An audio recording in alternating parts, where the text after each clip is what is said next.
Okay. Yeah, just keep the chair. Keep. Put my bag. Yeah. You gonna stay there? No, sit there. No, you sit there. It's fine. I'll sit behind. You sit here. I think it's better you sit. Yeah, but my head doesn't look good from the back. I'll hide it. Look better. Just get your reflections from around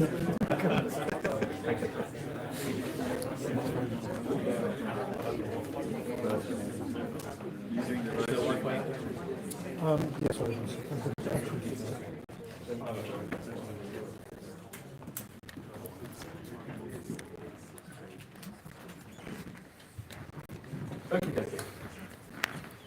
Ladies and gentlemen, my name is Ritika Siddhartha and I'm the Associate Editor of East Chennai newspaper. It is my pleasure to welcome you all to the East Chennai election debate on behalf of Asian Media Group and the Solanki family. We are now just days away from election day, and although the polls show a large Labour lead, a significant number of voters remain undecided. Over the past 5 weeks, Asian Media Group has led coverage of the election, covering issues of concern to our Asian communities. And in the past 10 days, we have secured exclusive interviews with both Prime Minister Rishi Sunak and the Labour leader, Sir Keir Starmer.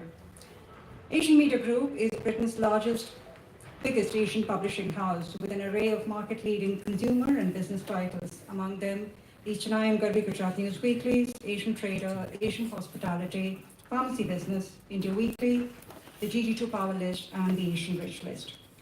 We reach more than 2 million readers each month through our print, online, and digital media assets. We also host more than half a dozen events through the year. AMG has a proud tradition in ensuring that Asian communities have a strong political voice and in amplifying that voice at the highest levels. Over the years, AMG campaigned vigorously to encourage our communities to participate at all levels of the political process. As a media organization, we are political, of course, but one of our core tenets is to ensure all political parties engage with Asian communities and that our voice is heard during the general election campaign. The growing power of Black and Asian voters does not depend on the fiction that minority communities will vote en masse in blocks, but rather that they expect communities to persuade them, respect them, and earn their vote. Engagement between the political elite and ethnic communities is vital if we are to ensure we are fairly represented at all levels of British public life and that our communities feel empowered to take part in the democratic process. This evening's debate is part of AMG's role in facilitating interaction between senior politicians and our South Asian communities. So it's a pleasure to be hosting the East Chennai election debate in association with Tony Matharu and Integrity International. We are grateful to Mr. Matharu for your generous hospitality. Mr. Matharu owns 55 Broadway, this venue, and plans to develop this into a 520-room hotel.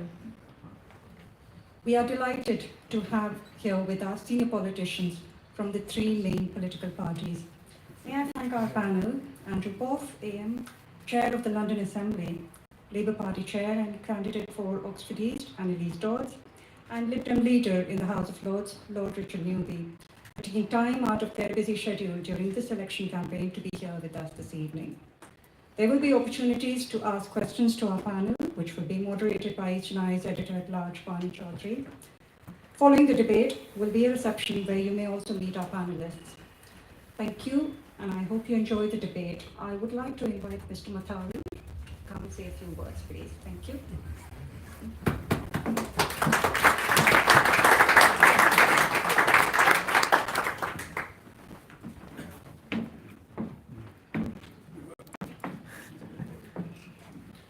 My lords, distinguished guests, ladies and gents, welcome to 55 Broadway. You're seeing a rather different building than what it will be in time to come. We have planning permission to turn this into a large 4- and 5-star hotel. But it actually is largely as it remained in with minor adjustments in the 1920s when it won the RIBA Gold Award for architecture. So it's a great unlisted building, a fantastic site that, rather like many other buildings in central London, requires some love and attention, some investment in order to restore it to good health. Today you're going to ask questions, be informed. I think information is really important. With information, one builds knowledge. With knowledge, one builds understanding. With better understanding, we make better decisions. So I'm all for debate. Indeed, Blue Orchid Hospitality and Blue Orchid Hotels have sponsored the Battle of Ideas run by the Academy of Ideas, and it really is an exchange forum for passing on ideas, and on the basis that talk is better than the alternative. Before I say further about myself, and it won't be much, can I just do a straw poll? We don't have pollsters generally in this building, but I suspect we might have a few in the room today. Who was born in London that's here? So we have a few. My guess is that you were second generation immigrants. Who is not from an immigrant family in this room? A few. So immigration's been large. Obviously the Asian Media Group is dealing with the important factor of the contributions that Asians have made and are making and continue to make for the economy of London and the UK more widely, as we are great wealth creators. I'm chairman of the Asian Business Association, as well as some other bodies, including London Chamber of Commerce, on the board of which I sit. But it's important to note that lots of people make lots of contributions that add to the rich tapestry of life that we all love and enjoy in London, and long may that continue. Just some key findings on to be renewed in time to the report interviewed a number of different people with Asian-owned businesses, and what it said of the 203 businesses that they interviewed in 2017, that over 15,000 jobs were created, generating £2.7 billion of additional turnover and therefore tax revenues. There are lots more things to be discovered in that report and in the forthcoming one. What I can say is that all kinds of people, all kinds of contributors have made London what it is today, and generated the wealth and the income that have enabled the levelling up that is now, that phrase that is now used, but redistribution of wealth around the rest of the country and providing the services that others enjoy as we do here in London. So to the wealth creators and to the generators, the immigrants and those who have made the investment decisions, as I am doing here, to put money into buildings and to create new businesses and employment, long may that continue. I'm sure that you'll have some interesting questions to ask our panellists later on those matters and other matters, whether it be services or wealth creation. Thank you.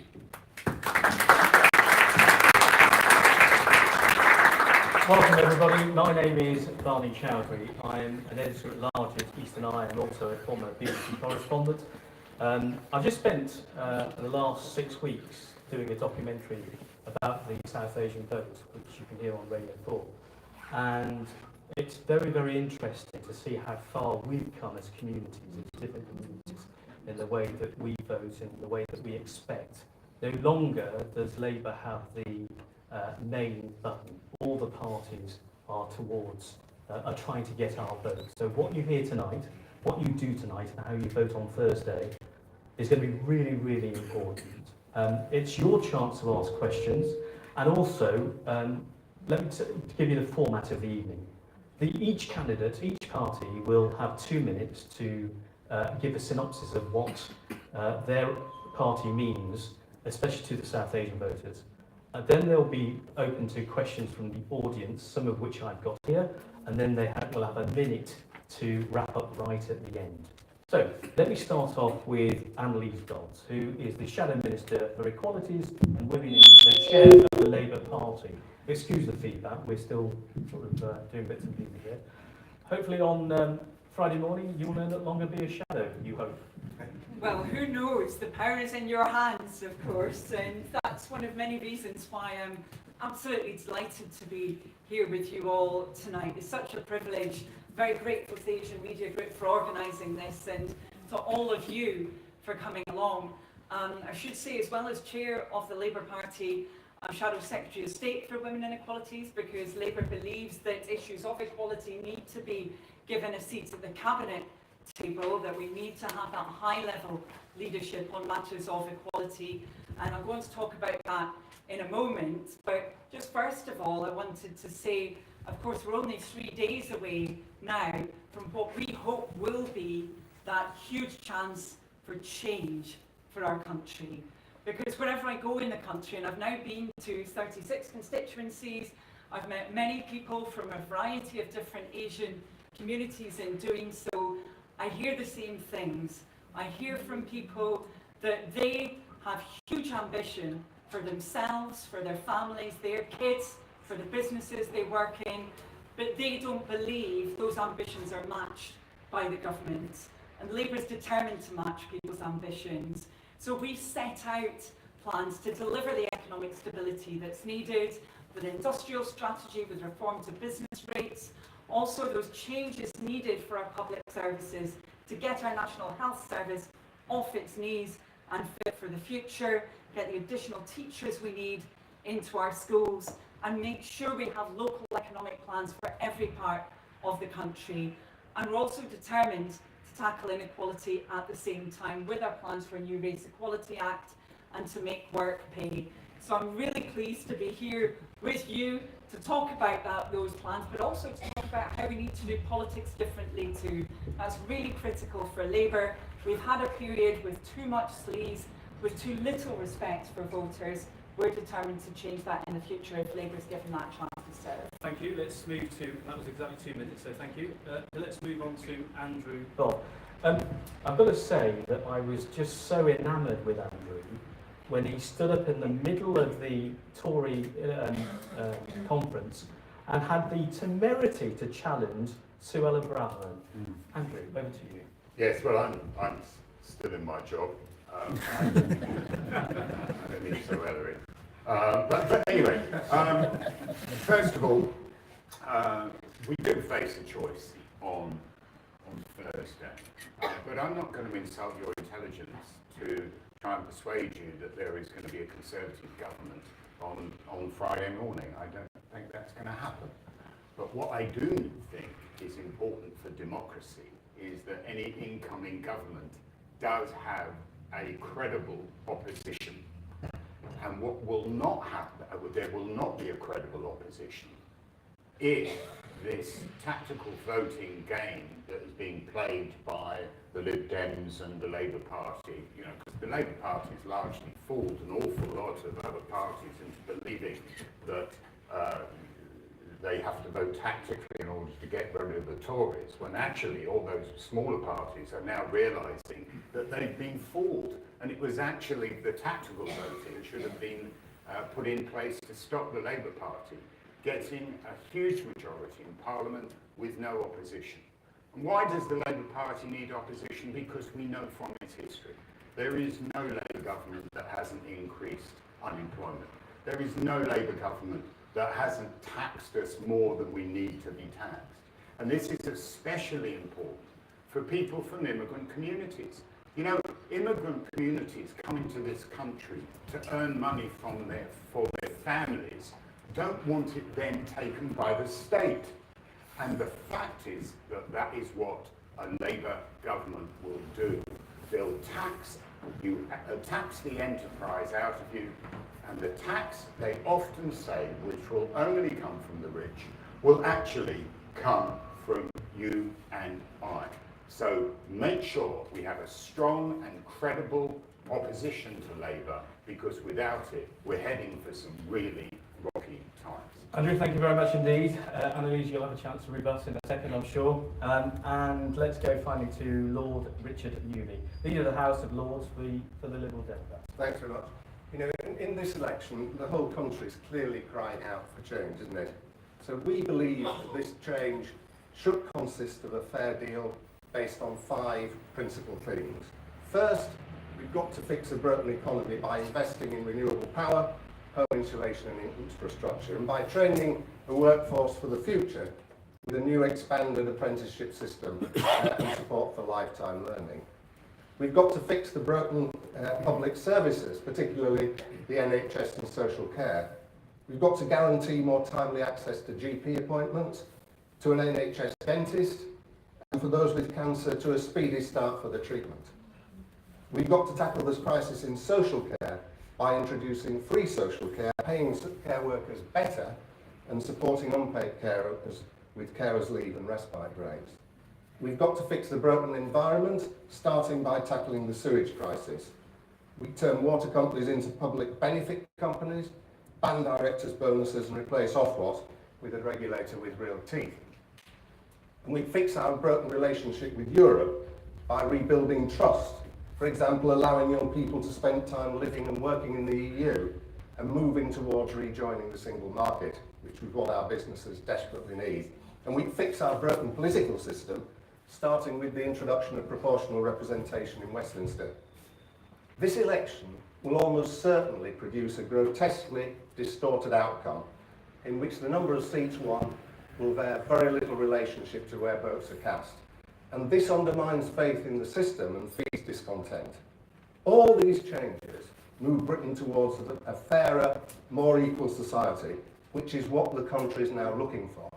And the vote for the Liberal Democrats is a vote for such a fairer society. Our panel, ladies and gentlemen. So, our first question is from Sanjay Shabba, who's not here with us. So, is Sanjay here? Yes, I'm here. Okay, Sanjay, would you like to ask your question? Yeah, sure. So, to what extent can the current unpopularity of the Tories in the opinion polls be attributed to the events that have occurred during Rishi Sunak's time as Prime Minister, as opposed to the actions taken during the period of Conservative governance prior to his leadership? Just to be clear, I think you're referring to before Rishi, which is Liz Truss, and after Rishi. Is that right? Well, I think everything prior. Okay, to Rishi. okay, thank you. Let's start off with Andrew first. Thank you very much, Sanjay. Well, I think one of the most remarkable things about Rishi is that I don't know why he's going round to every single member of the Tory party and saying, after the Truss government, saying, I told you so. He was the one who predicted what would happen if we started to create budgets that look more socialist than they are actually conservative, that pushed forward spending commitments without covering our costs. But the great thing about Rishi is he recognised what the problems were from that period and he put together a plan to solve them. And you know that plan is working. We've now reduced inflation down from a high of 11% down to 2%. We've seen the underlying economic outlook for the country improving since Rishi Sunak took office. So yeah, I think the problems we've had are that people have long memories, and they have long memories of a time when we forgot what it was to be a conservative. The central to being a conservative is good stewardship of government. And I think for a period of time, we went slightly mad. Annalise? I think there's actually been a huge amount of continuity between different Conservative Prime Ministers, especially over recent years. And I think we can particularly see that in the Conservative Manifesto. If you manage to have a look at it, people who've read it, you will see there are a huge number of commitments in that manifesto, and it's not indicated how they will be paid for. So around about £70 billion worth of commitments. And the problem with that, of course, is we saw what happened previously. Yes, previous to Rishi Sunak, but it seems like he's doing it again here under Liz Truss when there was unfunded tax cuts. We saw the impact of that on the economy, but then of course it had a real world impact in terms of people's mortgages, the confidence that was then placed in our small businesses and across the economy. So the big concern is that this will happen again if you see a situation where a government isn't really upfront about how it would pay for its commitments. Now, Labour has been very upfront about how we would pay for our commitments. We would be taking different choices when it comes to taxation, and also we would ensure we had a clear plan for growth. And of course, we haven't had that. We've seen far lower levels of growth under all of the Conservative governments on average. So between 2010 and today is what we saw under Labour governments. So we think there's a need for that plan for growth and a need for honesty with the electorate about how commitments will be paid for. That's the difference with Labour. Richard? Yeah, I think Rishi Sunak at one level was a breath of fresh air because he's clearly an extremely bright, decent man attempting to do his best. And you can have, as it were, a normal conversation about whether what he's doing is right or not. And I think, for example, his response to the abuse that was being meted out by people in reform was extremely dignified, and I think the whole country felt for him in that. So I've got quite a lot of sympathy with him as an individual. However, as Annalise has said, not much has changed since he became Prime Minister. Some of the things which we find really extraordinarily unpalatable, like the Rwanda scheme, he has vigorously promoted. Inflation has come down, but just as it didn't go up principally because of government decisions, the fall is all to do with external shocks washing through the system, so you can't claim any credit for that. I think what's depressing about this campaign from a Conservative point of view, and indeed Andrew's opening comments, it's all negative, it's all fear. The country's crying out for positivity, it wants to get on the front foot, to realise the potential that your community, every community has. And frankly, I don't think he's been able to tap in to that sense of optimism. I just want to step in here. I'll tell you why, because you talk about negativity. Well, anecdotally, we're hearing that more and more South Asians are actually leaving the UK because they're being taxed too highly. So let me just ask Annalise, what will Labour do about that to try to get South Asian entrepreneurs back into the UK?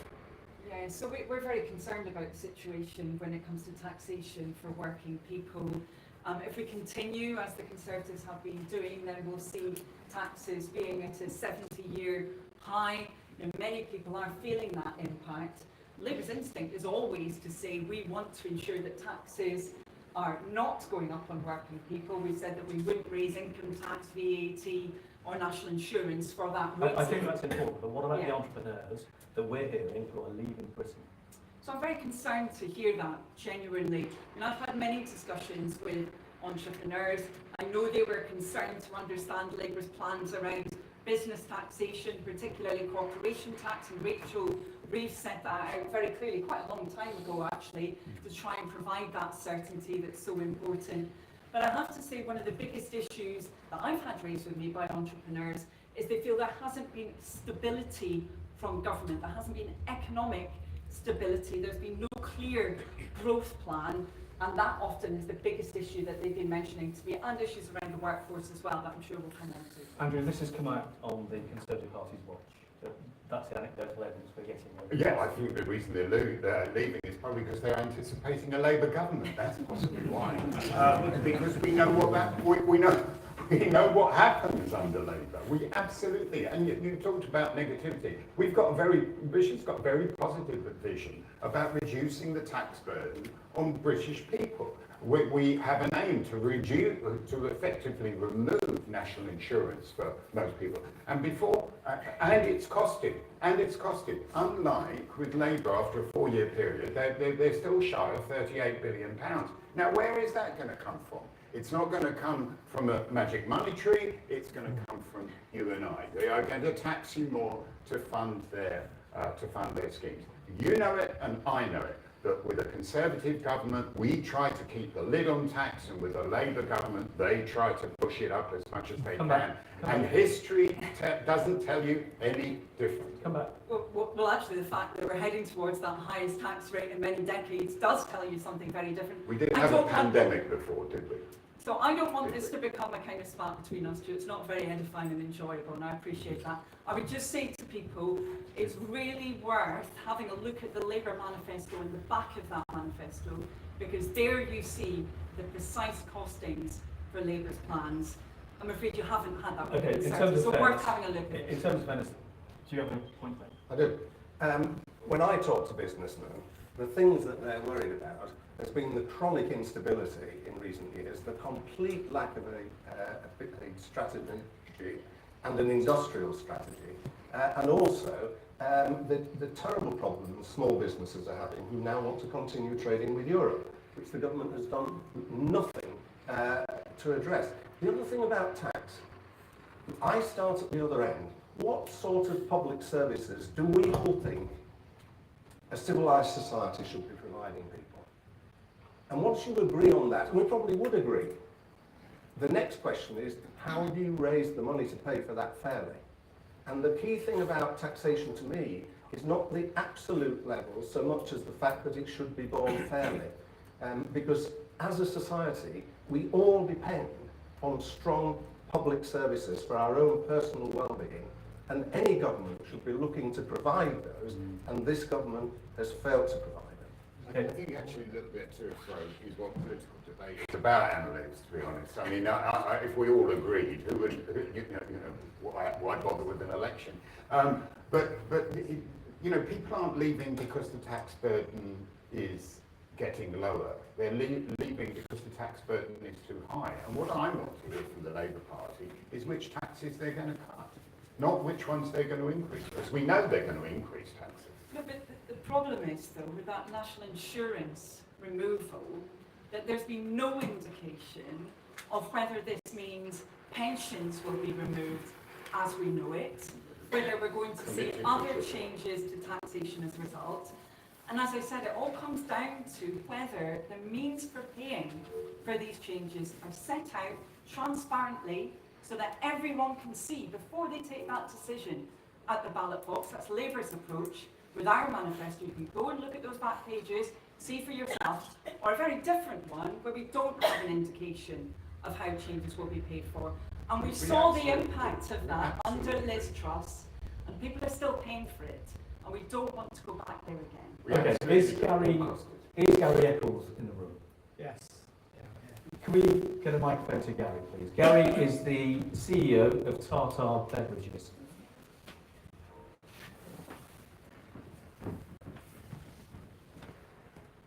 Hi. I run the international business for Tartar Consumer. The question I've got, the food and drink industry is the single biggest manufacturing industry in the UK. It's 120 billion, half a million jobs. The question I've got really is, I've had a quick look at the manifestos. Everybody's talking about growth, but what I don't see is for our largest sector, how would you generate growth in the food and drink sector? There's like 13,000 SMEs, and we know that growth is the answer that will fuel the majority of the funding choices, but it's not yet clear to me how this next government will make the UK an attractive place to do business. I've got choices. So, thank you. Yeah. Please ask the question, because we've got a lot to get through. That's the question. How will you drive growth in the food and drink sector? Let's start off with Richard. I mean, the single, in the short term, the single most important thing has to do with confidence and growth, doesn't it? Are people going out and buying stuff? And that's why you need the stability that we've been talking about. I think another thing that we need to do, we need to look very carefully at the whole production of food in the UK. The way that the reforms to agriculture are taking place are driving food production out of the UK. Farmers are going out of business left, right and centre, and that's having a knock-on effect across the food chain. So you need to get a more responsible agricultural policy so that farmers themselves can invest and produce and not get to the position reported in the papers today that there are now no longer any small producers of new potatoes in England. because the costs have gone up so much and the lack of support's been so considerable that they can't do it properly. So I think you've got to attack it from the demand end, but also look at the supply end as well, and use the public procurement as a means of buying more locally, which you can do legally, but which in the past we haven't always been very good at doing. Thank you. Let's go to Andrew first. Well, I think growth depends upon not money being in the coffers of government, but money being in the pockets of your consumers, the people who want to spend that money. It also comes from your ability to employ people in a freer way, to have the freedom to employ who you want to freely. We know the Labour Party will introduce some pretty severe union laws. That's going to add to union restrictions. That's going to add to your costs.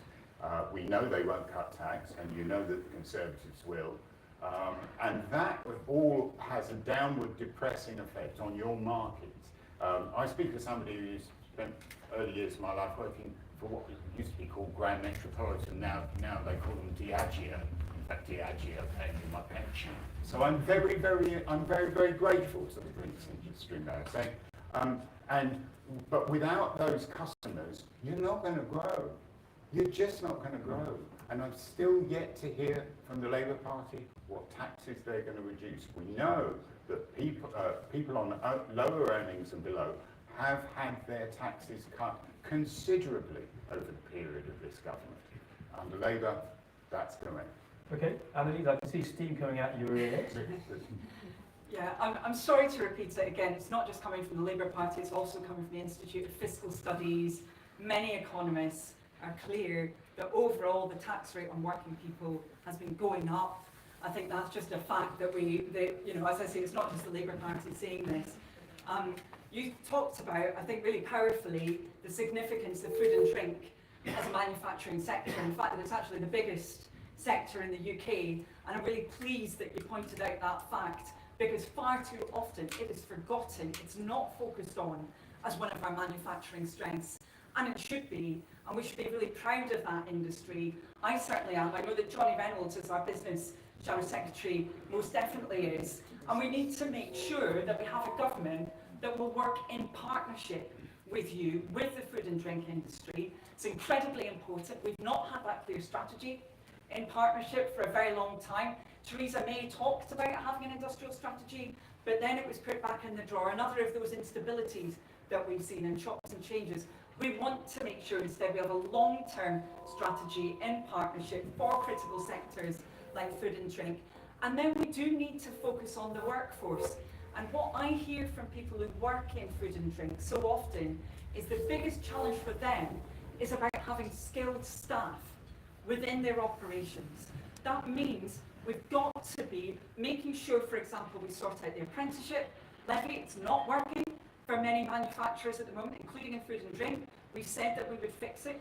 We need to make sure we have a body like Skills England that Labour said we'd set up, working in partnership with business, with different local areas, so that you have that regional joining up that's so critical to actually make sure you can get staff you need to be developing those great products and delivering for our UK GDP. So I'm really pleased above all that you've put food and drink on the map for this discussion, because far too often it's missed out when we talk about the UK's industrial strength. Thank you. I fear for you on 5th of July.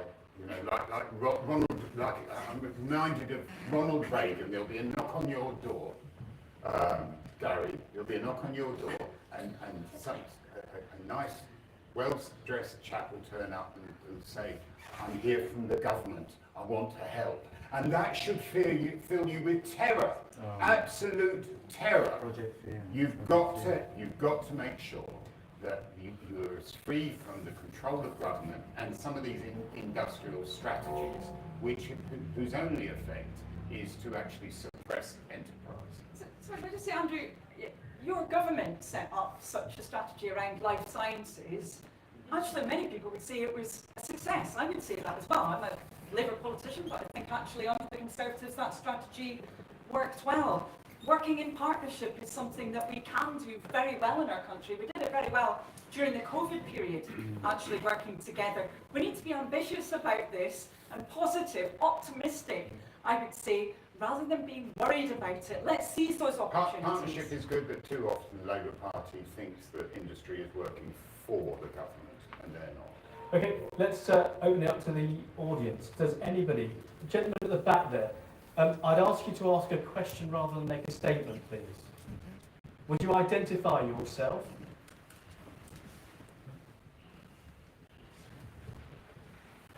Hello, everybody. I'm Preetham from Brown and Burke UK Limited. We are a pharmaceutical manufacturing company based in London. My question is a general question, but before that, I'd like to thank Asia Media Group for having organized this. Thanks, sir. And I wish there was a representative of the Reform Party as well. Thank you, sir. My question is, I've read the manifesto of the Labour Party, and one thing that hurts me the most as a professional, who probably in the Institute of Fiscal Studies, if I put in my salary, it says I'm in the top 10 to 12% of this country. If I look at my expenses a month, mortgage, because I live in London, £500,000 house with 5% interest rate, or 20 years, £4,000. School fees, my kids both go to private schools because we aspire and we want them to do well. I've had my kids doing their primary education in the state schools, but I had to move them to private school because of the situation the state schools are in the area that I live in. My take-home salary is about £12,000 after paying Sir, a lot of taxes. Sir, please don't go through everything, just ask the question. At the end of the month, if Labour goes ahead and imposes a 20% VAT on private schools, I will have to borrow more from the bank to educate my kids.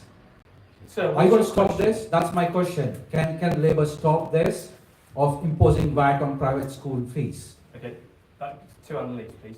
Can we have your microphone to other members of the audience, please? Lady at the back, please. Okay.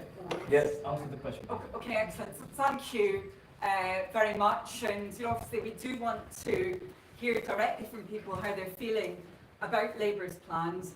I would say two things to you, sir. First of all, I would say that year on year, over the last 10 years, we've seen the fees for private schools going up and up and up. We have not seen a reduction in the number of children attending those schools.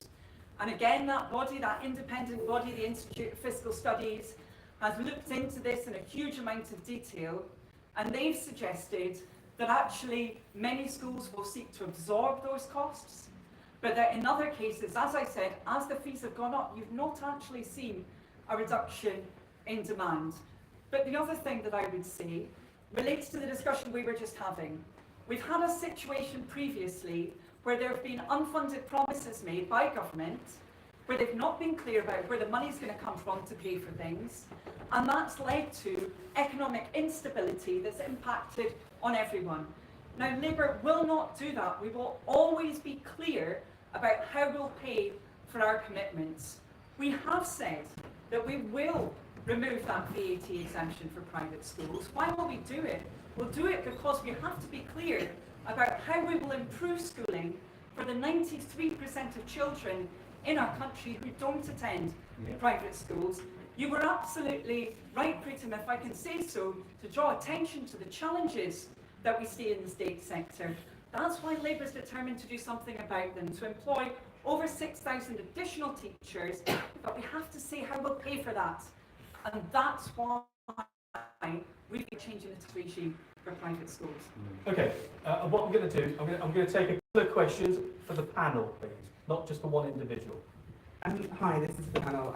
My name is Andrea Owls. I'm an immigration solicitor, and I work for Viato Partners.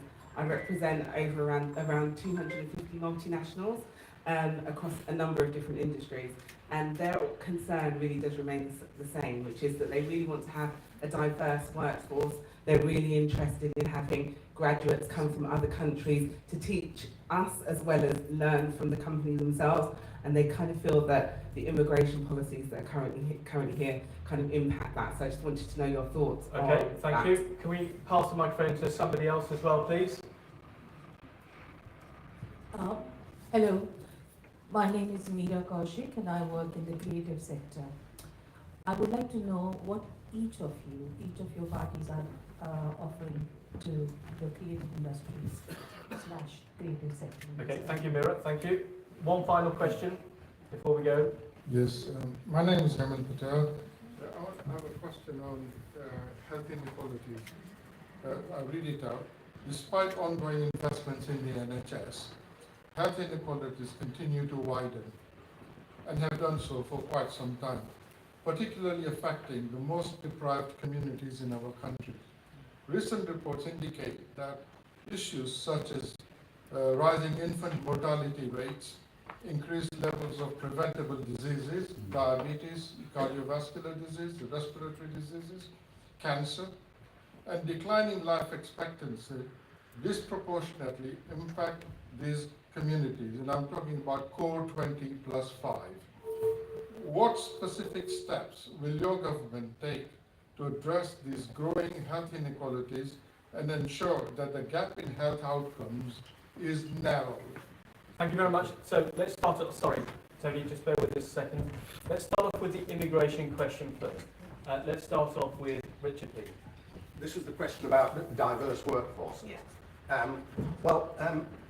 We believe that immigration has been a huge benefit to the UK, and that people who come here to work bring energy and creativity which we vastly benefit from, and we deprecate the extent to which migrants are demonised and attempts to constrain people coming in. What we need to do, I think, are two things. On the one hand, there are some sectors, of which social care is one, where there are over 100,000 social care workers came in this year, last year, because we're not paying people well enough and training people well enough. But as far as most professions are concerned, they need that diversity to be able to operate in a global market. So we support that. We want a merit-based system. We want to be very critical of the minimum, or rather we are very critical of the minimum income level. I'm afraid, Andrew, this is an area where you need to work with business to say, okay, we want growth in this sector. It's a creative sector is one. What component of that growth would sensibly be made up of people coming in, and then make it easier to achieve that? Andrew? I think, first of all, I'll say unequivocally, certainly as a elected representative for the whole of London, that immigration and the diversity of our city is its one major strength above all others. It is without doubt the strongest economy in the United Kingdom. It is without doubt strong because of its diversity. And I would even submit that we are the most diverse city on the planet. And so we need to see what it is that we can use that feature for. And we have, as a result, we've got connections around the world. People from, I always say that if you walk up the Mile End Road and knock on every door, pretty soon you're going to talk to somebody from every single country in the world. And actually it won't take you that long. We must value immigrants. And the best thing to do if you see an immigrant in the street is to go up to them and say welcome and thank you for being here. That's unequivocal. However, what the people of this country are seeing is that we've got an economy that's not coping with the level of immigration. We're not alone on that. We're not alone.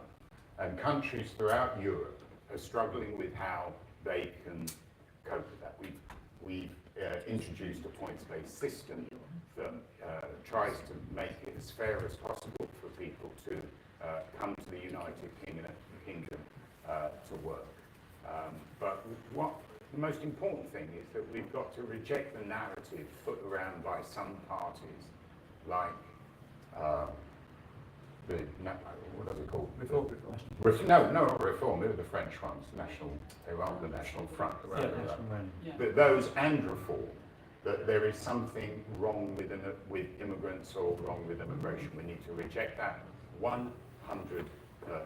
So when one of your former Home Secretaries turns around and says that she dreams about sending people back to Rwanda on planes and on boats, when you get people who deny that racism exists in Britain, what that your ministers have actually said consistently for the past 14 years, when they demonise immigrants, what's happened?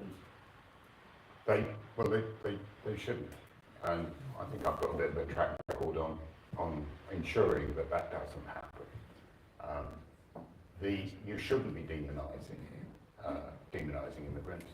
You shouldn't dream of making people suffer. For me, that's called a nightmare. But we have to have a system that is fair, a system that takes into account the capacity of the country to be able to accommodate the immigrants who want to come here.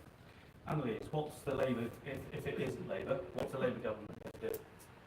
Well, above all, we would make sure that we were approaching these issues based on evidence and based on facts. And frankly, if we always had the same kind of discussion that we've just had now about these issues, I would be far, far happier. I think, sadly, that is not the nature of the debate that we're seeing around many of these matters during this general election campaign from some politicians. Where I would disagree respectfully with Andrew is around what has happened over recent years. A huge amount of the discussion in the UK is around unregulated migration.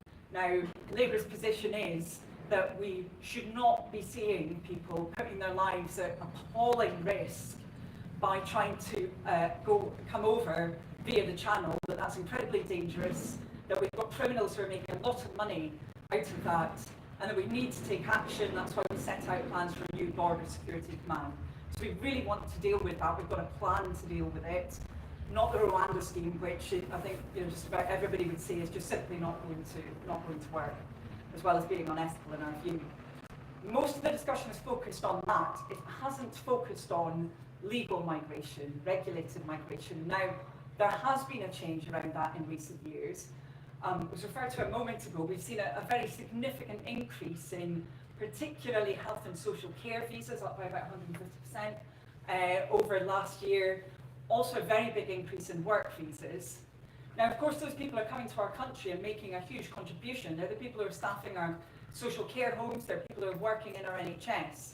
That's happening at a time when levels of economic inactivity amongst the population who are already here have been going up. So there's something that is not working here. Now, Labour said we need to have a proper workforce strategy.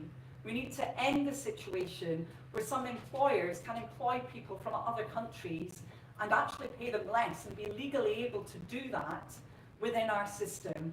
We need to make social care in particular a job that you can see progression in, where you can bring up a family if you're a social carer. But you can't at the moment, you just can't make ends meet. That's why we set up plans for fair pay agreements. So there are things that we can and should be doing. We've not seen that action being taken over recent years, and Labour would be acting on those issues. I just want to ask Richard, you started off by saying about training the workforce. You said about needing more people to work, especially in the retail and in the farming industry as well. How do we do that when the wages are so low that we rely on people from outside Britain to actually do those backbreaking jobs that our parents did when we first arrived in the 1960s? Well, I think as far as social care is concerned, which is the, as it were, the most extreme example of taking, as I say, over 100,000 people last year, what we've said is that we should be paying people as a minimum in social care £2 an hour more than the living wage, because otherwise people are going to go and do less stressful jobs working in supermarkets and elsewhere. And I think that is one of the key things we've got to do there. I think in some other sectors, farming is definitely one, hospitality is another. For decades, we've relied on people, not least young people, coming and working here for a short period to support those businesses. And what we should be doing, in my view, is we should be allowing those schemes to continue, not least by allowing young people from the rest of the EU to come and work here for a couple of years. It's no point saying we should double the wages of everybody, because that's not going to work. That's going to put people out of business. But we do have a decent basic living wage. You've got lots of people who will be prepared to come and work for it for a period and then go back to promote their career elsewhere. And we should be looking to see how we do it. Thank you. Let's move on to another question, if we may, which is related to this. Anybody who watched the England game last night will know that Jude Bellingham saved us. Okay, you have to be a person of colour. If we'd have lost last night, I'm sure that the black players would have got into trouble for doing that. We know that the Reform Party has people who, and they're not here tonight, so it's an unfair question, but I would like to get the panel's thoughts on this. It's the thing that we started talking about in the first place, which is that Reform, one of the canvassers was on record as calling Rishi Sunak an effing P. In 2024, does the panel think that that language is acceptable in politics or anywhere in Britain? Can I start off with you first, Andrew? Of course not. Of course not.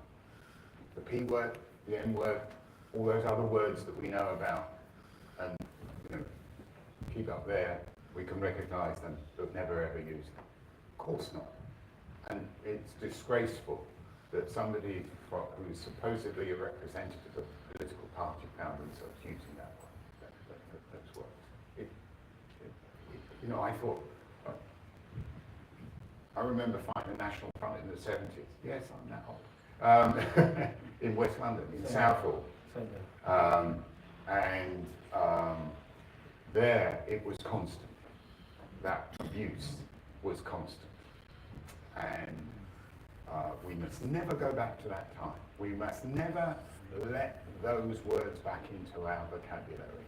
Otherwise, it's going to be a really awful future.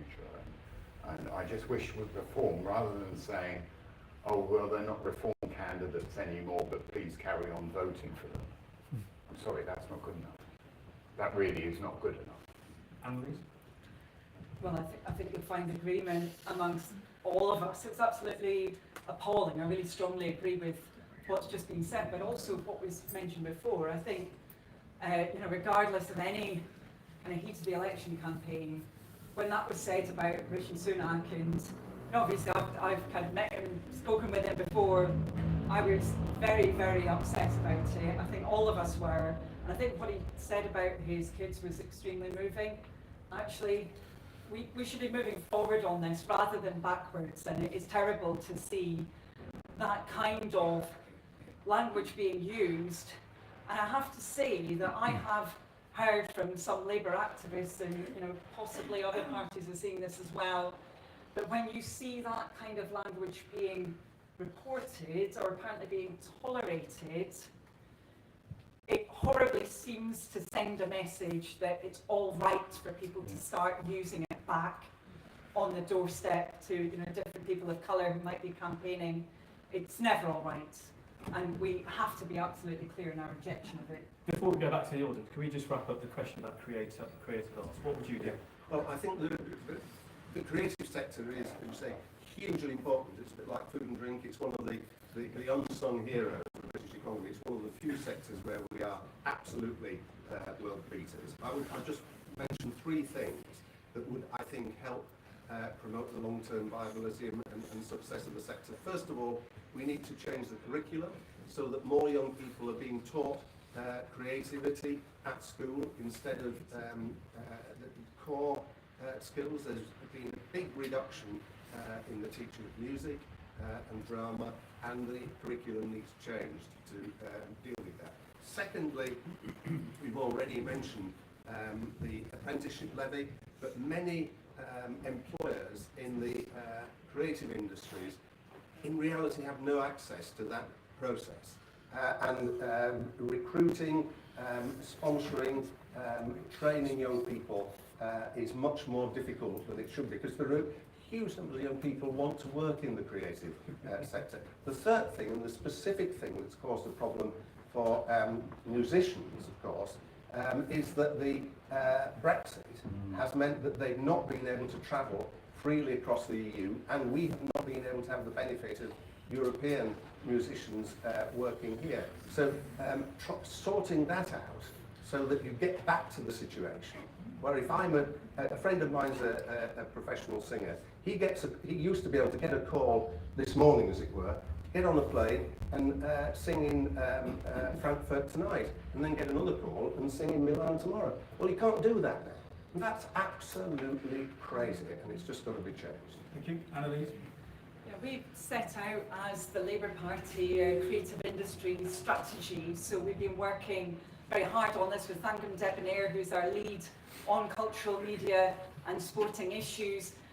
We think that actually our creative industries are a huge strength for our country, but the concern is, first of all, as was mentioned, that the pipeline for the future is becoming smaller and smaller because fewer and fewer numbers of children are being given the opportunities to participate. So we've set out a number of mechanisms in that strategy for improving the situation, including much better joining up opportunities so that children in schools that have much less music, for example, that they can still access it. And I've seen it with my own children.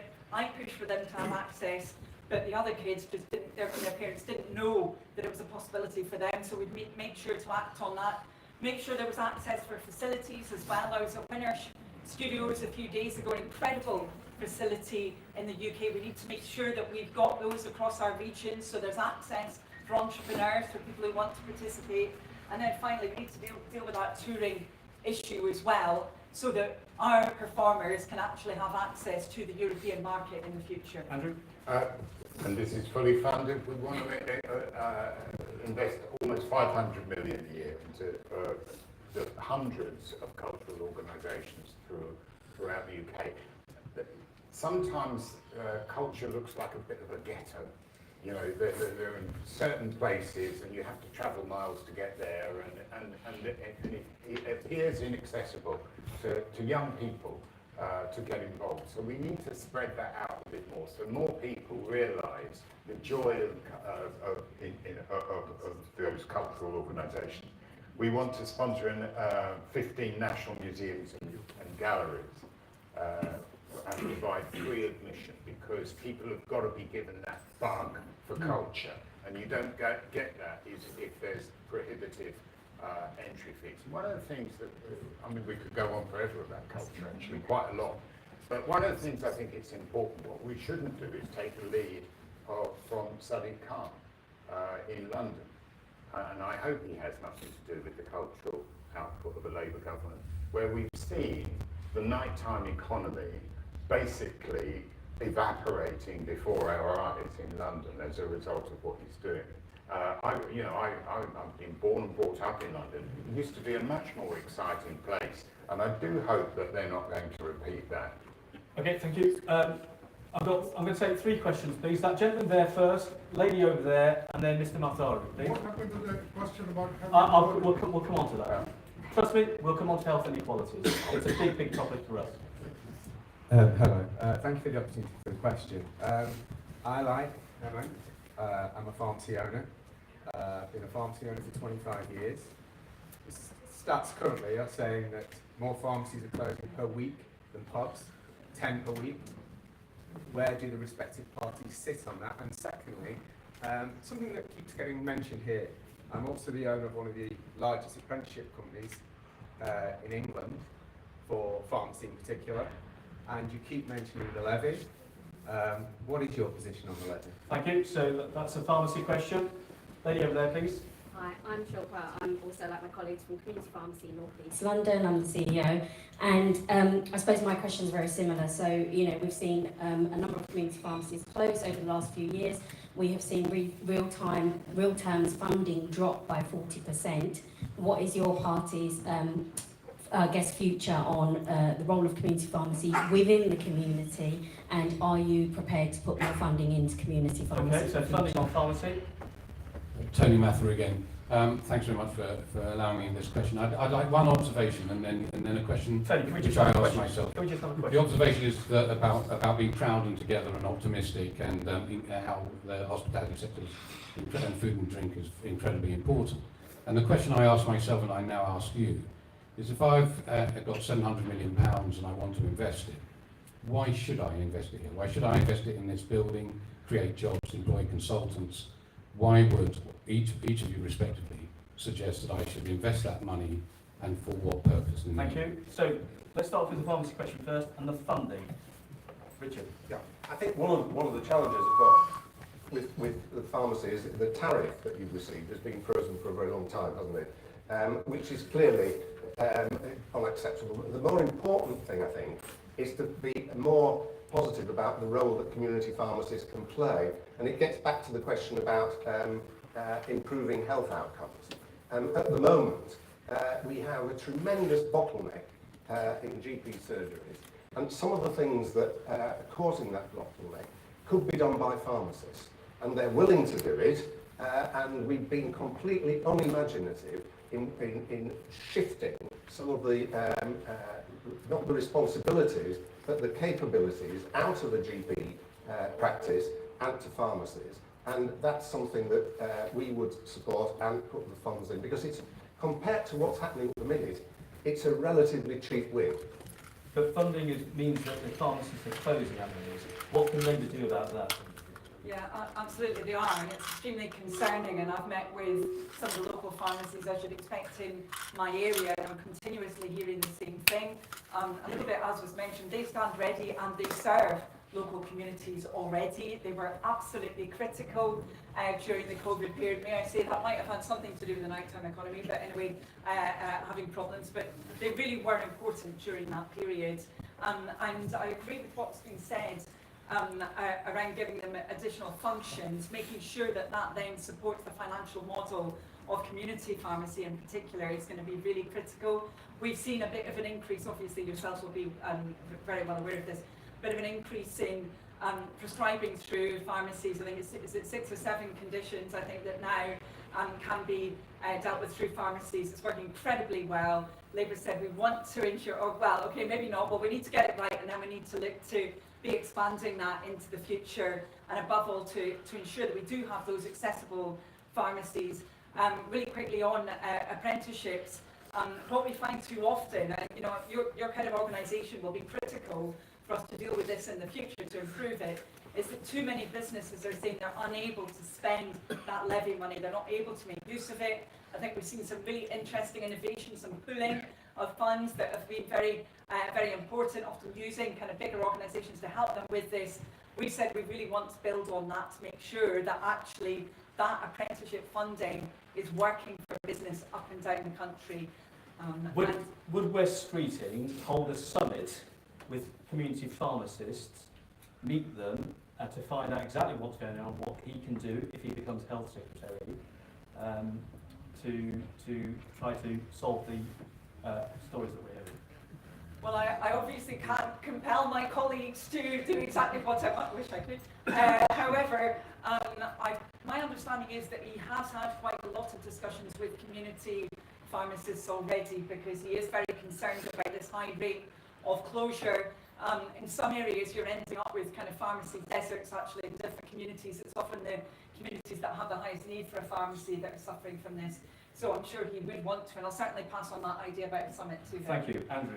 Well, it's no surprise, bearing in mind our party leader, that pharmacies have featured in our manifesto, and Pharmacy First, the strategy that was introduced, is now taken up, as I understand, by 98% of pharmacists. And we've got to look at the reason we're losing them is because people aren't turning up because they're trying to see why would they go to the pharmacy. Well, they can go to the pharmacy for a whole range of conditions. They can get that first level of interaction with the health service. So it makes sense to invest in pharmacies. There's no commitments in the Labour manifesto to invest in pharmacies. We have got our plan, And I just hope that if West Streeting is Secretary of State for Health, he doesn't have to go too far. He just look across the aisle and talk to Rishi about pharmacies and the importance that they are to our community. So there definitely is a commitment to pharmacies in the Labour manifesto. I can promise you that, because I remember checking it out myself at the time when we were writing it. So there definitely is a commitment to pharmacies. Okay, we have 10 more minutes. Before we go to health inequalities, the gentleman with the fetching cap. Thank you very much. Is this working? Yep. My name is Dr. Raj Kasoor. I'm a doctor and a psychiatrist, and I've written for Eastern Eye and other newspapers. My question is about the Israel-Palestine situation. If you look at the polling data, the support amongst the general public for Palestine over Israel is roughly a ratio of 3 to 2. So the general public supports the Palestinian cause over the Israeli cause.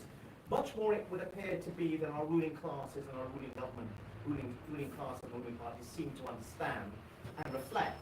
I suspect that support for the Palestinian position is even greater amongst Asians, and particularly Muslim Asians. So my question is this: how are Asians and Asian Muslims who support the Palestinians, and they do so much more so than the general public because of the skew towards the general public position in support of Palestine over, how are they meant to feel when we see our ruling classes and our ruling government not reflect the views of the public? Thank you. Over and over again. Thank you. One other question, because I want to save the health inequalities till last. That's how important I think it is. Lady over there, please. Thank you. I'm Colonel Chowdhury. I'm from Shower Action. And this is a question for Andrew. Both the Labour Party and the Liberal Democrats have pledged to make ethnicity pay gap reporting mandatory, which we're really pleased to hear. Can Andrew provide an update on whether the Tories are going to catch up with their counterparts? Okay, let's start off with the Palestine question first, please. Let's start off with Andrew. It's not a case of being for Palestine or for Israel. It's not binary. What we should be for is peace in the Middle East. And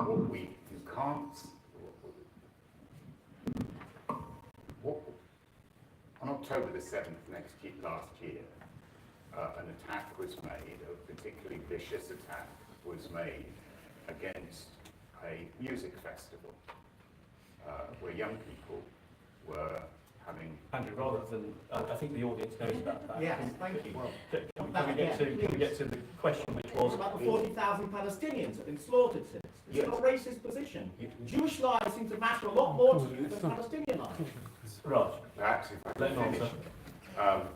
We've got to recognise that within the context of what then happened. And that what then happened was that Israel found that it wanted to defend itself. That defence has been, in my view, disproportionate.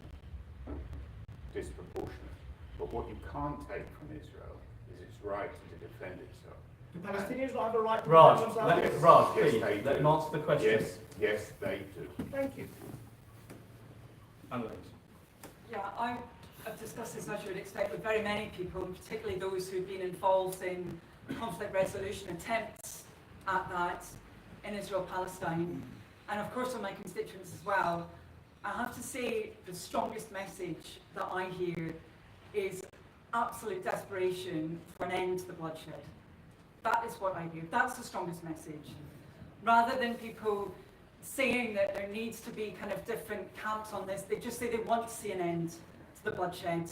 There have been appallingly huge numbers of people who've died. You're right to quote the numbers there. It's extremely concerning. We've all been watching it. Perhaps the first such conflict where people have been able to see it, not just on the television screen, but on their mobile phone, sat on their sofa. They've seen the suffering.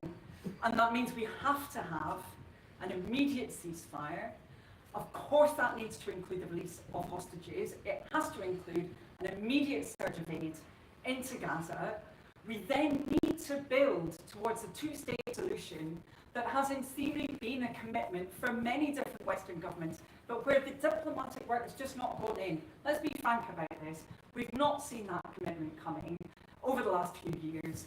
The serious engagement that's needed. I know David Lammy is absolutely determined, if there is a Labour government, to make sure we move forward on that. He's been meeting with many government leaders, with many leaders in the region to try and make sure that we can build towards that two-state solution, because ultimately we are never going to see peace delivered through bombs and bullets, whoever is responsible for that. We can only get it through a diplomatic solution. Well, as you probably know, the Lib Dems called for an immediate ceasefire straight away. Layla Moran, who's our spokesperson, is part Palestinian, and her family were holed up in a church in Gaza, and one of them at least died as a result of the action. So she and we feel it through her personally, if you like. And of course, we want the ceasefire, we want return of hostages, we want a two-state solution. And there are very few absolutely direct bits of action the UK government can take. But two things it could do to signal where we really stand in terms of the longer term. First of all, we could stop arms sales to Israel. And secondly, we could have an immediate recognition of Palestine as a state. Because that's something we can do. I mean, I wish we could persuade Netanyahu to be a different sort of person, but I don't think we're going to do that. But these other things you can do, and we should definitely do. Thank you. In the melee of that, I forgot to ask Mr. Mather's question. Specific ideas about £700 million. To encourage investment. Investment. So we know about the consumer, we know about the general economic conditions, but why should somebody be encouraged to invest? Well, okay. Let's go with Andrew first.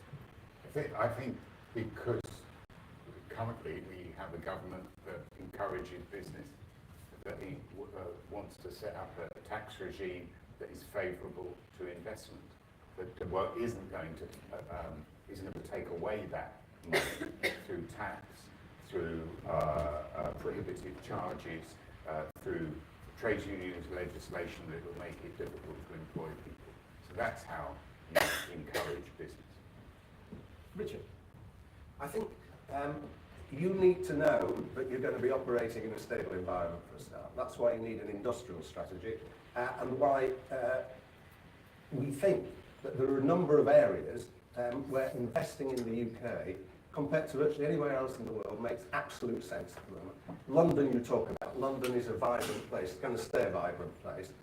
But you could also, we believe, persuade somebody to be investing in renewables in the North Sea and in other elements of infrastructure, as long as they and you feel that you've got a stability of direction. And bear in mind that we hope and expect to have a stable government on Thursday.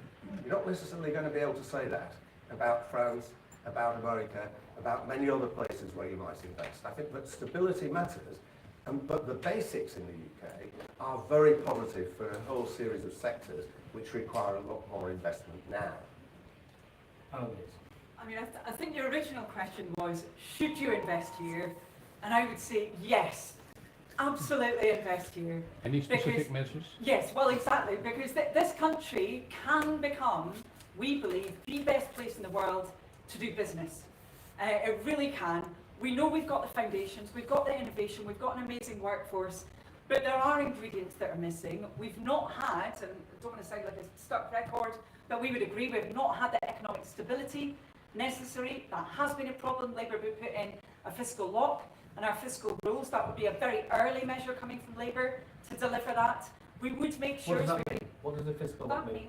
So a fiscal lock means that we would never again have a budget being presented that had not been assessed by the Office for Budget Responsibility beforehand, that we'd always have that transparency and that assessment. Our fiscal rules are also around ensuring that we have day-to-day spending, for example, being covered by tax receipts, that we don't end up in a kind of situation where the markets believe there's going to be heavy indebtedness because of unfunded commitments. So we make sure we have that bedrock of stability, but then also a long-term partnership with business, where you don't have chopping and changing, where you have a partnership for the future. That's what we want to ensure. And for me, this is quite personal, because I come from a small business background. My dad was a small businessman. He set up many businesses. One of them did well, thank goodness. The others didn't do so well. But we need to make sure that experience can be won for everyone who's got the aptitude in our country. And I hope it will be a success here. And I want to come back here and see this place as the great hotel that you were talking about. And hopefully we can all celebrate that. I'm going to get crucified because I'm not going to ask for any more questions from the audience, and I've got two questions which I must ask. The first one is this. In the history of the FTSE 100 companies, we have not had a CEO, with the exception of Simon Aurora, who ran the family-run business B&M, who was the CEO of a FTSE 100 company. Why does the panel feel that corporate Britain lags so far behind when we have a British aged Prime Minister? Let's start off with Richard first. I think there are deep-seated attitudes which are inimical to people from non-standard backgrounds getting on in Britain. I think they're less than they were. Tidjane Thiam, for example, who came from the Côte d'Ivoire, was chief executive of the first of a FTSE 100 company, but he hasn't been followed by others. I think it's a slow business. I think having an Asian Prime Minister helps and will help. I think in that sense, although I don't agree with him on lots of things, I think he's been a positive role model.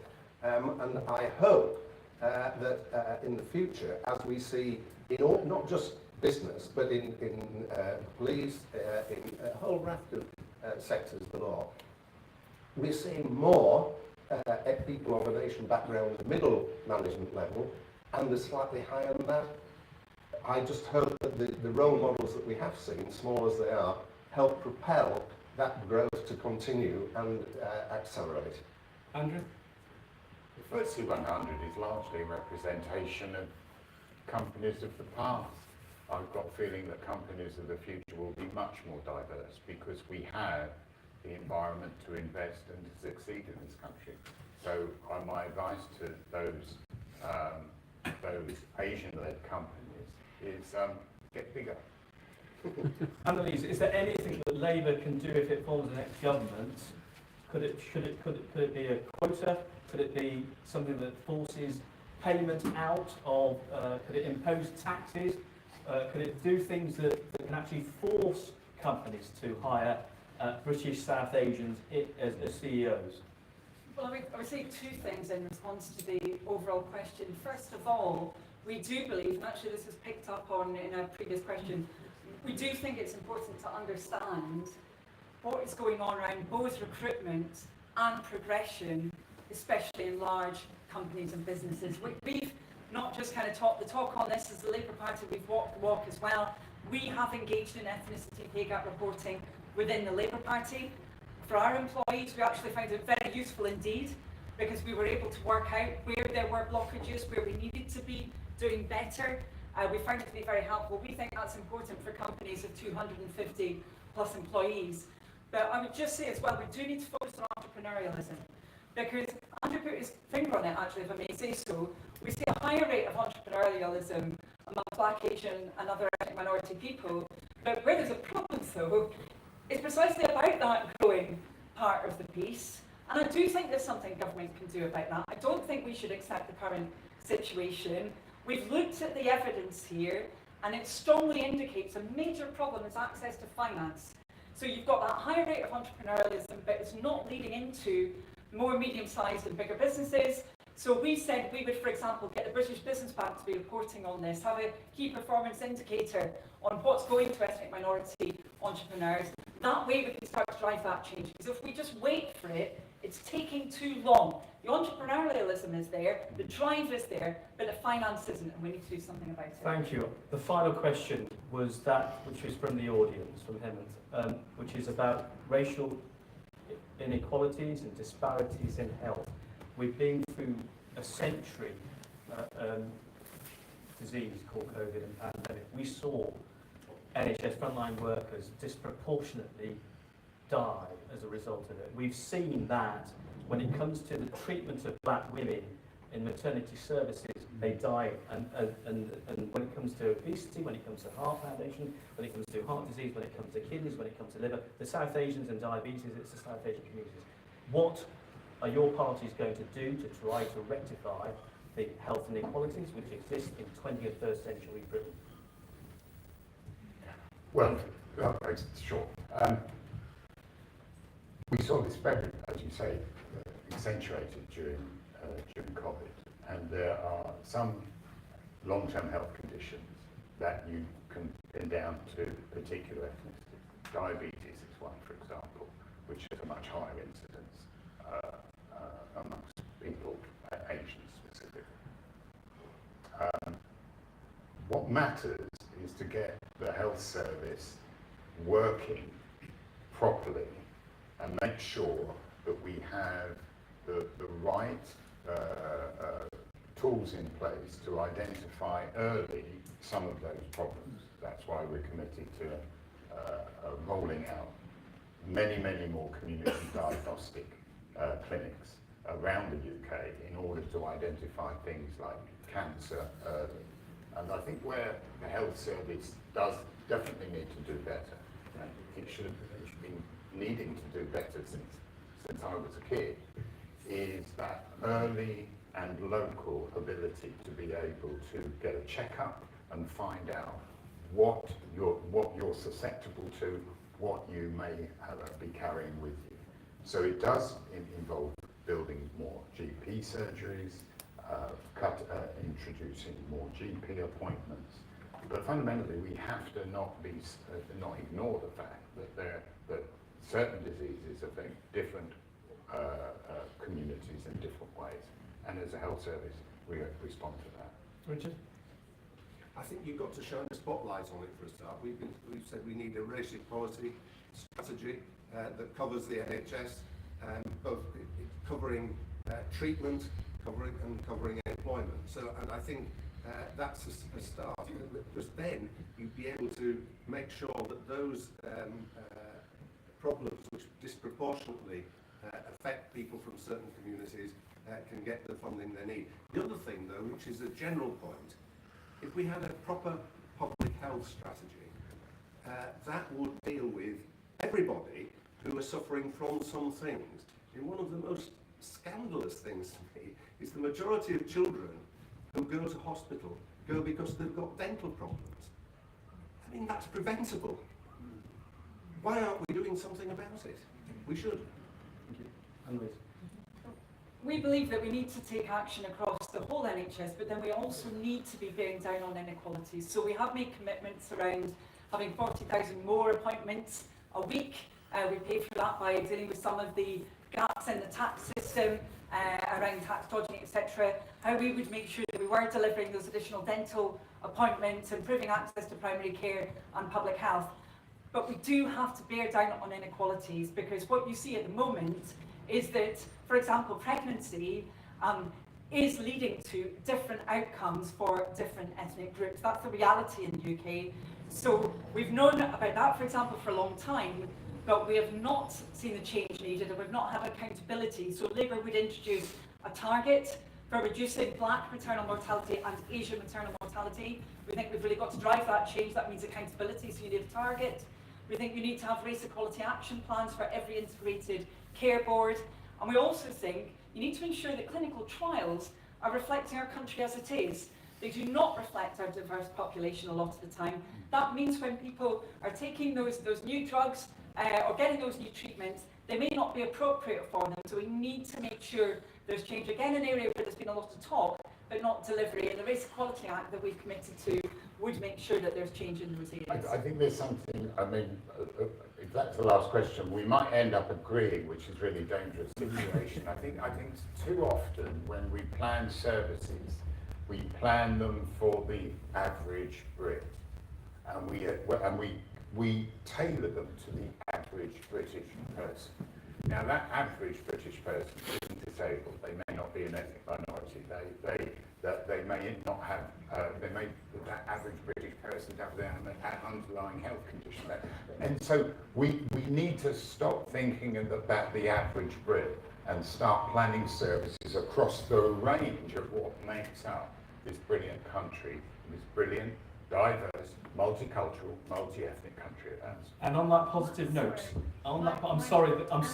Can I just say, I know what you're going to say, it's about the ethnic minority. Yeah. Gina, I had all of, I only knew I was coming here a few hours ago. I don't know the answer. I don't know the answer, but if I can give you my card, I'll come back to you. So I can tell you that I'm really sorry to say this, but your spokesperson on equalities has actually said that she's likened it to, I'm afraid, to apartheid in South Africa. The CBI doesn't think that, nor does the TUC, nor do the many businesses that have implemented ethnicity. There will be chances afterwards. Some of the candidates are going to be here. Richard has to go. 60 seconds each. What's your plea? What's your plea to the people in this room? Richard. On Thursday, Britain has the choice of continuing down a path, frankly, of failure, or towards a more optimistic future based on fairness and integrity. Liberal programme for such a future. It must be treated on, must be based on treating everybody fairly, by giving everybody the chance for a good education, a good job and a decent home, by giving them a health and social care system which they can trust, by giving them the chance to live in a clean environment, by giving them the benefits of a closer relationship with our nearest neighbours in Europe, and by allowing them to participate in a democracy where every vote counts equally. All these things are achievable with a government with the ambition and will to make them happen. And a vote for the Liberal Democrats is a vote for such a government. Thank you. Annalise. Well, the first thing I want to say is thank you, actually, to all of you, because we've been together for quite a long time. I think I'm really grateful to everyone who's asked a number of questions. And my main message to you is that if Labour is elected on Friday, of course, the power is in your hands in terms of how you decide to vote. We want to make sure that we are working in partnership. You know, I think we've heard many brilliant examples actually tonight from the different sectors that people are involved in, whether that's pharmacy, food and drink, hospitality, life sciences. So much potential that we have in our country, but we've not had a government that's been as ambitious for all of you, your families, your businesses, our communities, as you are yourselves. We can turn the page, we can stop the chaos and division, we can move forward, we can have that economic stability, we can get our public services back on their feet, get them fit for the future. We can be delivering on that potential together and doing it in partnership. But to get there, you've got to vote for it. So please make sure that you vote Labour. Thank you. Andrew, final word to you. Thank you very much. Well, I think I said at the start, we know what the outcome of this election is going to be. It's going to be a Labour government. Of course it is. You know, I'm not daft. But it's who you want to hold those fine promises that have come across from Annalise here. You know, those fine uncosted those uncosted policies that promise you the earth but never actually tell you that you're going to have to pay for it. You're going to have to pay for it. So who would you rather to see holding them to account? Would you rather see somebody who's virtually indistinguishable in the Liberal Democrats from the Labour Party? Or would you like to find somebody who's going to hold them to account, that's going to be driven by keeping your taxes low, keeping this economy working, and working for you? Thank you very much. Okay, before we give a round of applause, I have a plea to make. It's quite clear that our communities want to engage with you guys a lot more. So my plea to all the spads in this room is that we do this on a more regular basis and not wait until general election time, where there are people who want to answer and hold you guys to account. And they do it more effectively than I ever could. Don't be mistaken as though we're kind of reluctant to do that. We ask for this. We want to hear it. You've heard it and it's been recorded, it's been live streamed. It's been live streamed. So we have a promise here that AMG will be doing this more often. Ladies and gentlemen, thank you so much for your time here. Thank you so much to our guests here. Have a safe journey home. If you've enjoyed tonight, my name is Barney Chowdhury. If it isn't, it's Amit Roy. Thank you very much for your time.